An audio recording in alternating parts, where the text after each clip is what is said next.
juga. Assalamualaikum warahmatullahi wabarakatuh. Kami dari kelompok 11 yang beranggotakan Next.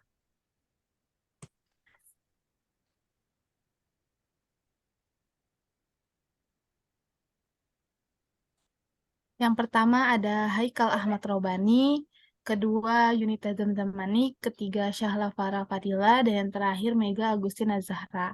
Di sini kami akan mempresentasikan terkait perusahaan Lexar. Next. Lexar.id merupakan startup yang membantu perusahaan rintisan lainnya dan UMKM mengurus persoalan hukum di Indonesia. Terlebih lagi, aspek legal menjadi poin penting bagi pelaku usaha supaya proses bisnisnya berjalan lancar. Untuk itu, Lexar mengusung jargon mempermudah proses administrasi legal bagi pelaku usaha. Lexar ini berdiri pada tahun 2015. Lexar adalah perusahaan yang bergerak di bidang legal tech dengan memberikan layanan solusi legal terpadu. Salah satu layanan yang diberikan Lexar adalah bantuan hukum dalam pendirian perusahaan lokal. Lexar mulai beroperasi pada tahun 2015 lalu dengan nama awal Startup Legal Clinic. Awalnya, startup legal klinik ini untuk memberikan edukasi hukum kepada komunitas-komunitas startup. Startup legal klinik berhasil memenangkan hati pengusaha-pengusaha yang sedang berkembang di Jakarta dan menerima dana dari Young Southeast Asia Leaders Initiatives. Pada April 2018, LSC berubah nama menjadi Lexar seperti sekarang. Menurut CEO founder Lexar, pada dasarnya, Lexar merupakan service provider, bukan marketplace. Terdapat beberapa layanan yang ditawarkan Lexar, layanan pendirian PT PMA, bantuan kenotariatan, dan bantuan hukum terpadu lainnya. Target utamanya kalangan UKM atau startup tahap awal yang masih awal mengenai hukum. Next. Baik, tadi sudah disinggung mengenai layanan dari Lexar itu sendiri. Pada kali ini saya akan menjelaskan lebih detail mengenai layanan atau produk yang disediakan oleh Lexar.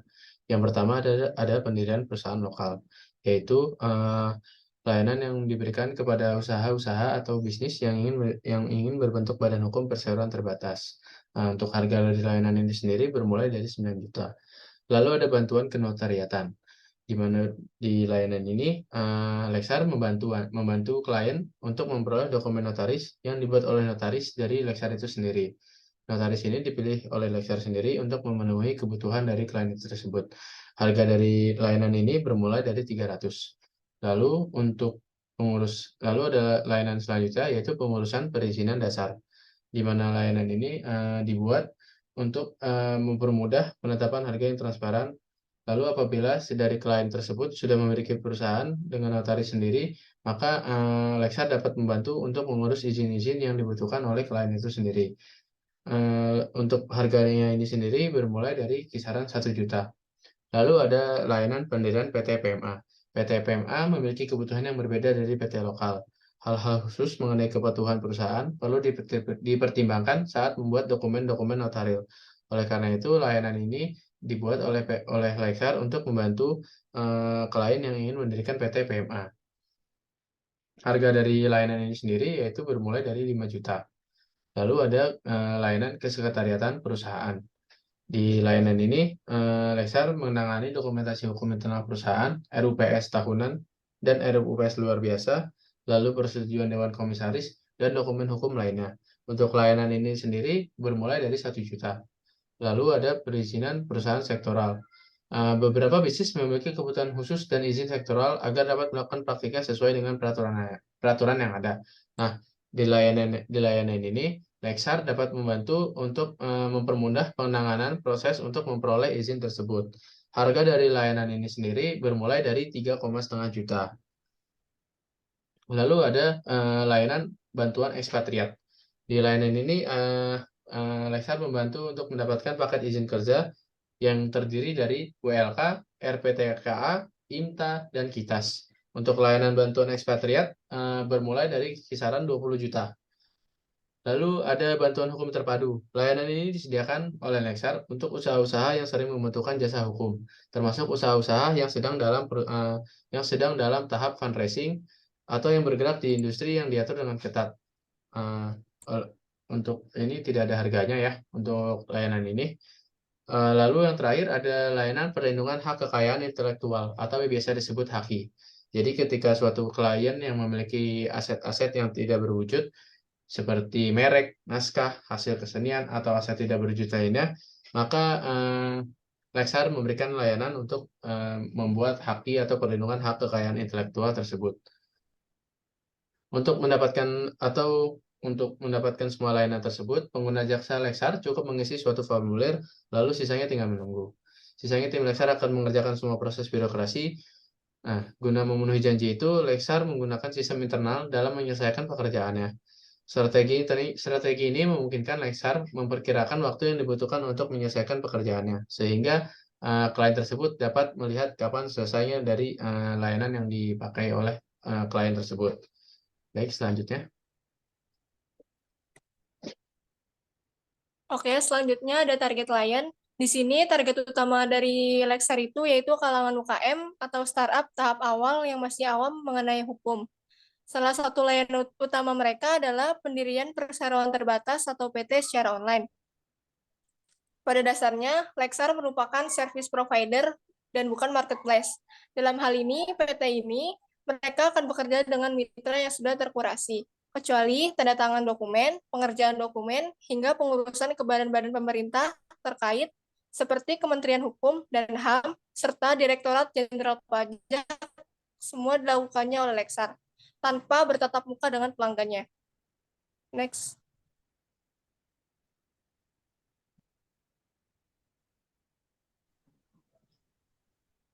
Selanjutnya ada tipe penawaran. Di sini, Lexar ini jika dilihat dari produknya, maka termasuk ke dalam tipe kategori Regulatory Compliance Automation.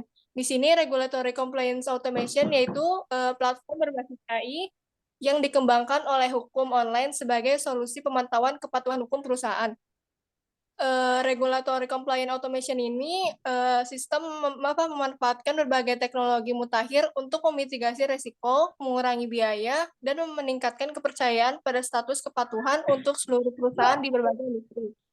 Di sini alasannya karena perusahaan Lexar ini menawarkan jasa atau layanan untuk pendirian perusahaan lokal atau perusahaan yang mendukung peraturan interpretasi dan menyertakan perubahan yang akan datang.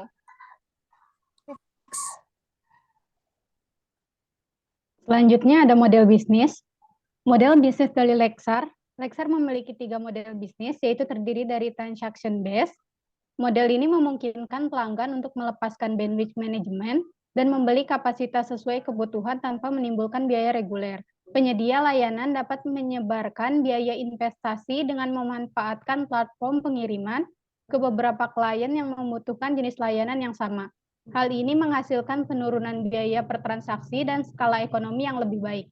Yang kedua ada subscription based, merupakan suatu model bisnis di mana para pelanggan diminta untuk membayar biaya di depan untuk bisa mengakses suatu produk atau layanan.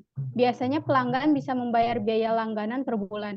Model bisnis ini dianggap sebagai salah satu cara untuk membuat pelanggan tetap setia pada produk.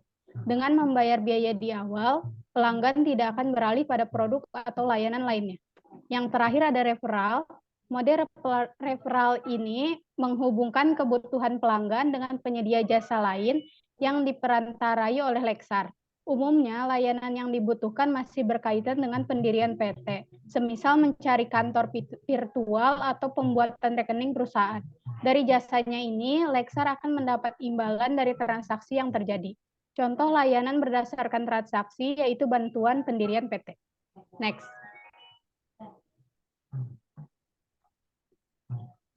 Area operasional dari Lexar. Kantor Lexar bertempat di Jalan Wahid Hashim nomor 10D, Kelurahan Kebon Sirih, Kecamatan Menteng, Jakarta Pusat, 10340. Perusahaan ini baru beroperasi di Jabodetabek. Di luar wilayah itu juga ada, tapi sifatnya bisa dikerjakan menggunakan email. Next. Baik, terima kasih Sekian presentasi dari kelompok kami, kurang lebihnya mohon maaf. Wassalamualaikum warahmatullahi wabarakatuh.